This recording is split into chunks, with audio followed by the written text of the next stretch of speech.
Doamnelor, domnilor, bun găsit! Sunt Ovidiu Mihăiuc, vă prezint Interviul Săptămânii, o emisiune în care vom discuta despre naționalism și lucrurile care sunt corelate cu acest curent, care, sigur, a condus în o perioadă foarte îndelungată istoria de la imperii spre formarea națiunilor și apoi, prin extremele sale, a creat dificultăți enorme în secolul al XX-lea. Multă lume vorbește despre naționalism ca fiind ceva negativ. De asemenea, multă lume îl privește cu oarecare, îi oferă oarecare validare și validitate și spune că în acest curent s-au format statele națiuni, ceea ce înseamnă un curent modernizator și care a dus la dezvoltare. Vom avea un dialog cu un profesor de istorie din țările de jos, din Olanda, care a scris o carte despre naționalism în 2024, o istorie globală. Vorbim despre cartea lui Eric Storm, Naționalismul, o istorie globală, care a apărut și în limba română în anul 2025 la editura Polirom. Vom vedea în timpul acestui interviu ce a însemnat lucrul la această carte, ce este naționalismul, dacă este bun sau rău și cum evoluează în zilele noastre, pentru că, așa cum veți vedea, profesorul Eric Storm, pentru că despre dumnealui este vorba în acest dialog, în această emisiune, vorbim cu domnia sa, va explica cam modalitatea în care s-au născut aceste curente până la urmă, pentru că nu s-au născut într-un singur loc și cum au evoluat de-a lungul istoriei. Eric Storm este profesor de istorie, desigur, la Universitatea Leiden din țările de jos și interviul pe care îl urmăriți se va desfășura în limba engleză. Professor Storm, welcome to Iași, to this interview. Well, thanks for having me. It's a pleasure. This is the great book about nationalism, a wide history, world history, and wide also about this current, about this phenomenon of history. For the beginning, let's start with a kind of definition, but to know about what we are talking about, because when people hear the word nationalism, they think of flags, they think of protests or political conflicts. In simple words, what is nationalism?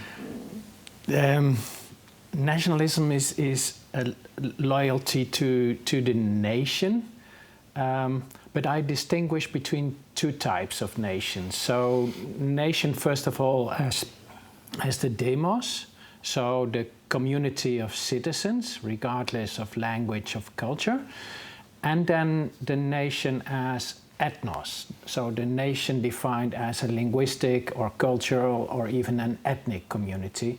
And so, in a sense, nation and nationalism can have two meanings, but most of the time they're interrelated. So they tend to refer to the people living in a country like Romania, and then you can refer to all citizens of Romania, or you can refer, so the demos conception, or you can refer only to the true Romanians who speak Romanian, have Romanian culture, and are born in Romania. So these are the two extreme conceptions of the nation and of nationalism.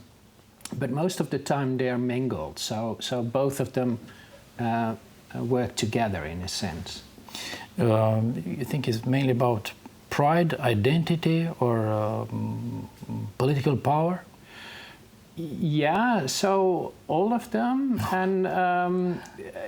and it also depends on what situation. So if we think of sport, it's more about pride and it's about celebrating together. So it's much less about politics or power. But if you think of geopolitics, it is much more about power, and so it depends on the situation. It is nationalism about mainly about power or culture. How do we look at this current? I distinguish between two types. So the demos is very much focused on power. So the demos conception of the nation arose in the age of revolution. So the best example is the French Revolution, where the king was sovereign. And then because of the revolution, the third estate declared itself to be the representatives of the nation, so the National Assembly, meaning that sovereignty did not belong anymore to the king, who ruled by the grace of God, so he received his power from above, but it was now the nation that was sovereign, so the state should serve the nation. And so then it is really about where does power belong? Is it the king or is it the community of citizens? And then the other concept of the nation, so the nation as ethnos, is much more about culture, history, language, surroundings. Yeah, but it's always intermingled in a sense, and so these are both the two extremes. But in a sense, in most occasions, both conceptions are coming together and are hard to distinguish from each other in a sense. Let's talk about your work on the book, please. This book was released on 2024 in English, in Romania in 2025, and it's easy to read, but we will read it in a week or so, and you cannot do it without thinking about the work behind this book. So, when did you came with the idea to step on this problem and write a book on it? Yeah, I think it took about 5 years to write. So I had a lot of teaching as well. So I had to do it in the time that was for research. But I have been teaching about nationalism about 10, 15 years. And I think what was originally, I'm an expert of European history, so I did my dissertation on Spanish history, and afterwards I did a few projects on Spanish, German, and French histories, on comparative history. But about somewhat more than 10 years ago, my university started a new English language program, International Studies, and I had to teach there some courses. But it attracted students from all over the world. So I thought, I cannot teach nationalism just in the European context. I have to teach it on a global context. So my students wrote papers about African examples, about Asia, about Latin America.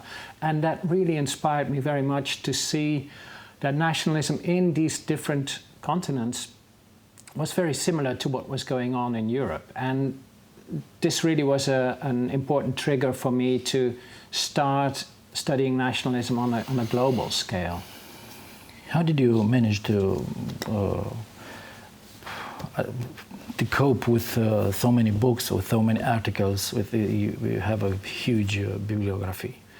Yeah, I think the book has a quite clear structure. So I have chronological chapters, 8 chronological chapters, and then within these chapters I have 4 thematic parts, and then in each part I discuss several, for instance, in the part on the impact of nationalism on culture, I study the impact of nationalism on history, but also on music, on literature, or on cinema, and then I read a few articles and books, for instance, on nationalism in early cinema, and then I wrote another paragraph. So the structure really enabled the writing process. So a bit of reading, and then I wrote another paragraph.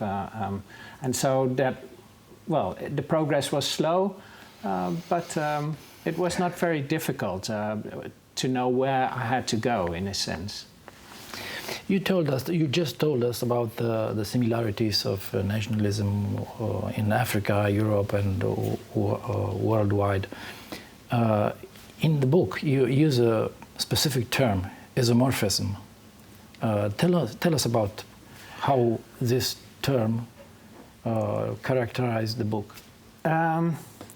So one of the things that I studied beforehand was world fairs. So world fairs, one could argue, they were probably the most important mass medium of the 19th and early 20th century.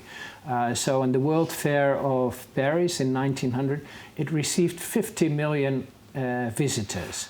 And so it was not only the visitors that got acquainted with the World Fair, but also newspapers, magazines, journals around the world wrote extensively about these world fairs. Mm-hmm. And so the World Fair opened generally in April and continued until October. Mm-hmm. And from about the 1860s, world fairs not just showed industrial progress and the newest gadgets and the newest machines and inventions, but they also had national pavilions.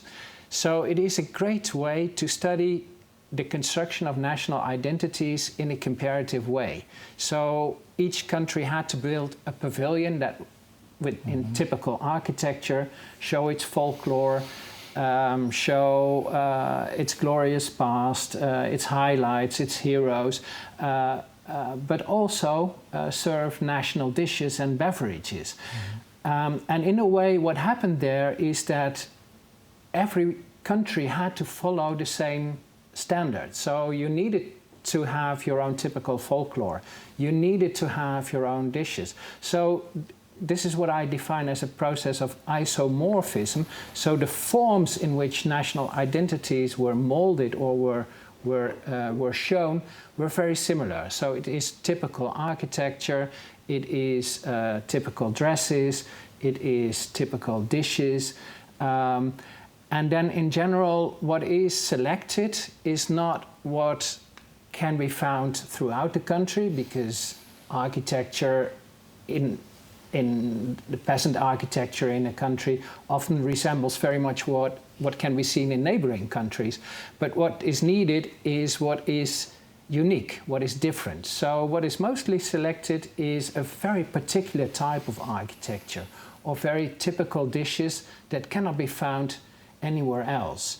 So there is, Jupliussen has called this the typicality effect. So there is a kind of structural process going on that all countries need to conform to, and this is particularly becomes clear in the periphery. So in Japan, China, but also the colonies participated in these world fairs, and they had to adopt very similar forms. So the colonies, in fact, were presented at world fairs already as kind of nation states in an early form. So they already had their own typical architecture, their typical dances, their typical traditions. So in a sense, there is a template that they adopted and that was diffused through these world fairs. And we see very similar processes also through geopolitics, through mass media, nowadays through social media. So the world is becoming more uniform in a sense by diffusing this template of the nation and of national identities. But these were signs of kind of globalization also. Mm-hmm. So they are intertwined somehow, nationalism and globalization. Yeah. So we tend to think of globalization as making the world flat, more similar. And I think in the beginning also of the internet, we thought it will become a global village where people meet each other. But the thing is that with globalization, you also have increased competition. And increased competition means that you have to stand out. So you have to show yourself to be different and attractive. So countries nowadays have to compete for talents. They have to compete for investments. They have to compete for tourists. So you need to, we call this nation branding. So as a country, you also need to brand yourself, to put yourself in the market with a clear identity in order to attract talents and tourists and investment. So globalization leads to more pronounced national identities. So this is a bit a paradox, but it's a very clear process. Yeah. You spoke about world fairs, and I put it in the brackets here. I read in the book a rather comic situation when the Japanese were going to the World Fair in Vienna, and they took notes and went back to Japan, and they released a report in 96 volumes. Mm-hmm. Yeah, so they write a bit. Yeah, so all countries wrote reports. So these world fairs, this was a kind of series. So every 2-3 years there was a major world fair, but there were also smaller national and regional exhibitions. And so this is a kind of ongoing learning process. And in the Japanese case, this was very clear. And they also, at the World Fair in Vienna, they made some mistakes. So they put a beautiful golden kettle of the 16th or 17th century. They put it in the section for metalware. So these were industrial produced ordinary tools or utensils. And then they had this beautiful golden ancient kettle there. So they had to understand the difference between heritage, between artisanal and art. So this is really clearly this learning process and also this isomorphism, because while writing these reports, this mistake was not repeated the next time, and so the next time this would be in a section on Japanese heritage, for instance. But a lot of study and 96 volumes. It took two years to read them. Yeah. Well, a lot of, but it's also for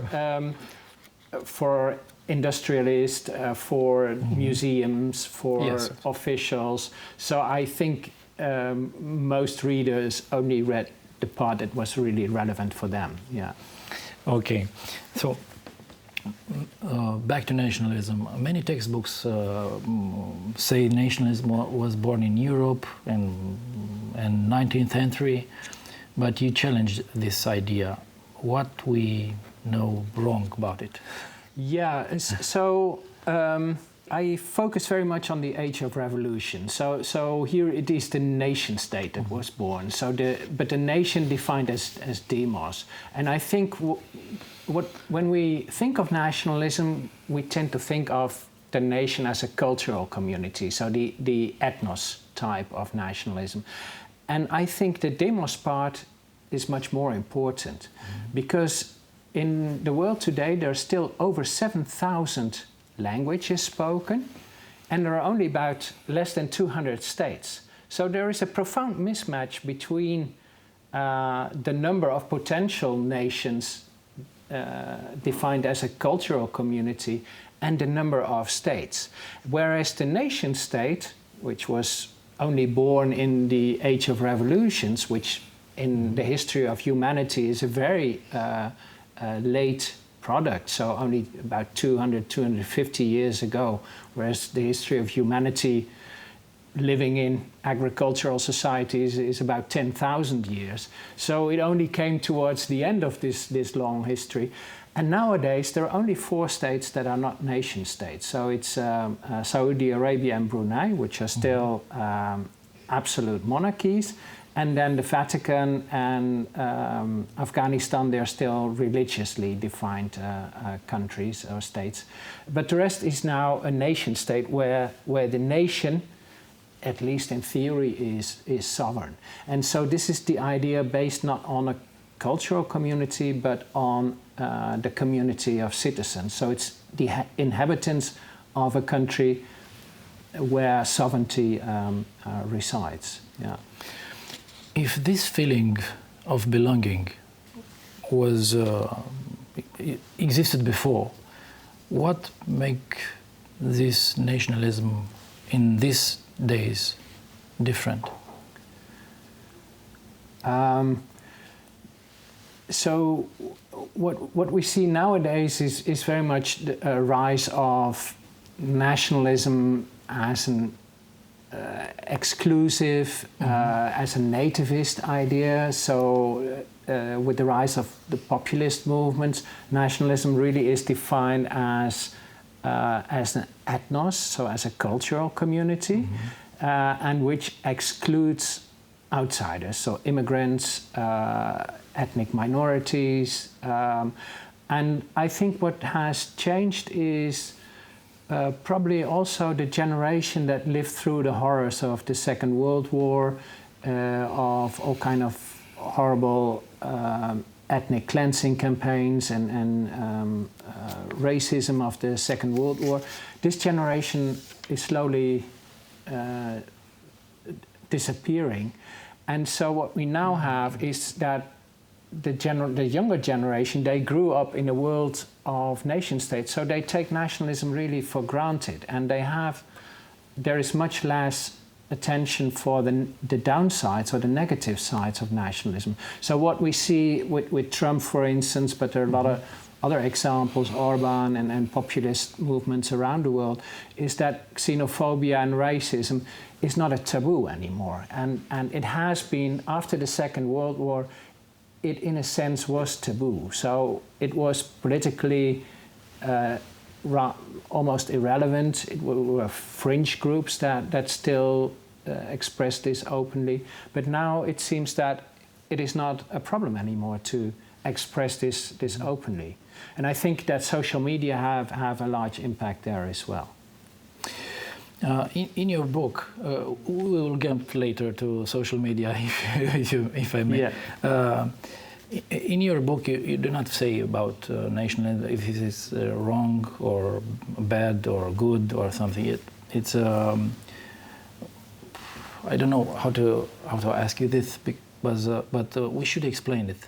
Yeah, in the book I wanted to be. I'm a scientist, so I'm a historian. So I don't want to judge. So I want to show what happened and be objective and neutral. Like in journalism.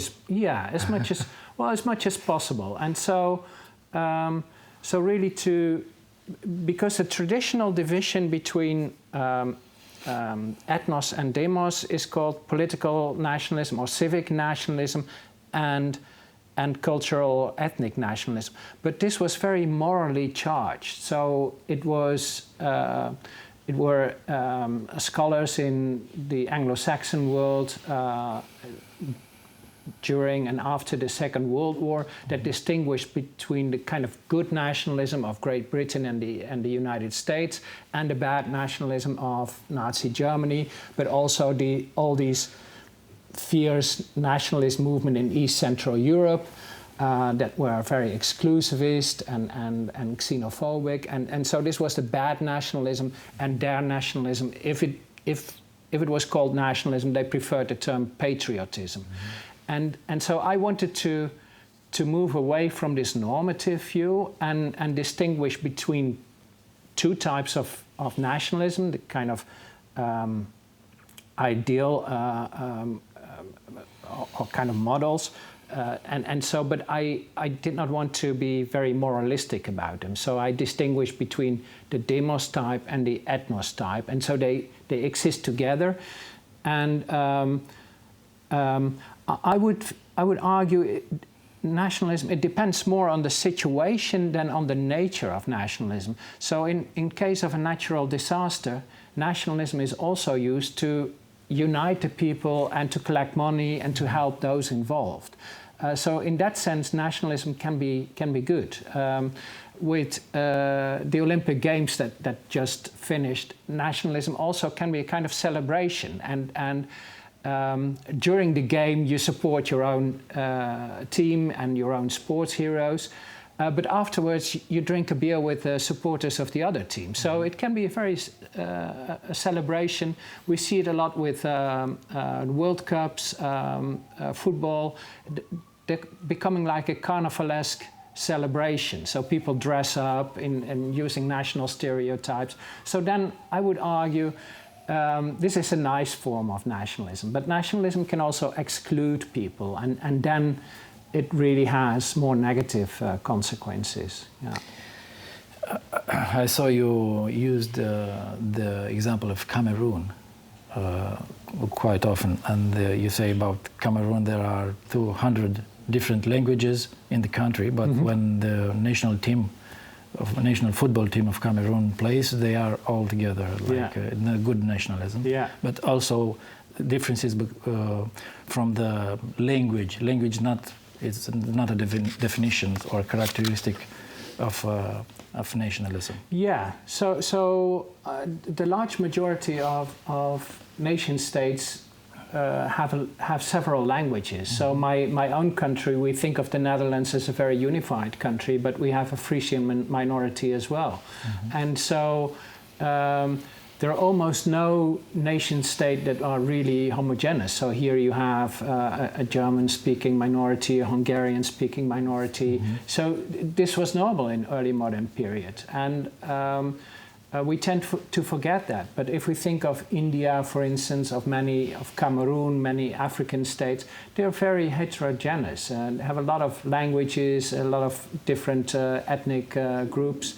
But when there is a crisis, they rally around the flag. Or when there is a national team playing, they support it, especially when it wins. So when the national team loses, it becomes probably another matter. Then people criticize it and tend to criticize people they do not really agree with. But the unity is especially in good times. That depends on how often they lose, because the national team of Netherlands, they win. Yeah, that is very helpful. Yeah. Ne oprim momentan aici, dar interviul va continua. Veți urmări a doua parte a acestui dialog săptămâna viitoare. Vă mulțumesc, toate cele bune!